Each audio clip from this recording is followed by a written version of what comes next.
Lion, the Bear, and the Fox.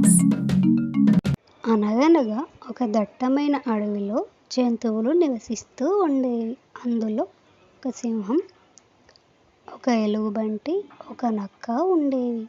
ఒకరోజు సింహం మరియు ఎలుగుబంటి తన దారిలో వెళ్తూ ఉంటే వాటికి నేల మీద పడి ఉన్న ఒక మాంసం ముక్క కనబడుతుంది. అవి రెండు ఆ మాంసపు ముక్క కోసం పోట్లాడుతాయి.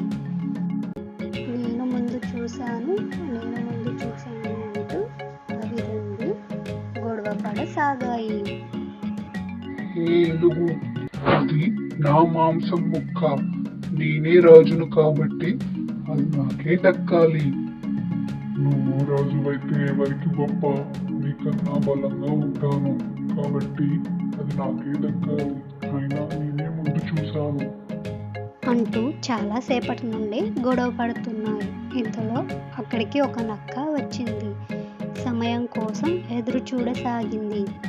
సింహం మరియు ఎలుగుబంటి పోట్లాడి అలసిపోయి అక్కడే కింద కూర్చుంటాయి. ఇంతలో నక్క ఇదే అదనుగా చేసుకొని ఆ మాంసం ముక్కను ఎత్తుకెళ్ళిపోతుంది. నక్క ఆ మాంసం ముక్క తీసుకుని వెళ్ళిపోయి తింటుంటే కూడా అవి రెండు ఏం చేయకుండా అలాగే చూస్తూ కూర్చున్నాయి.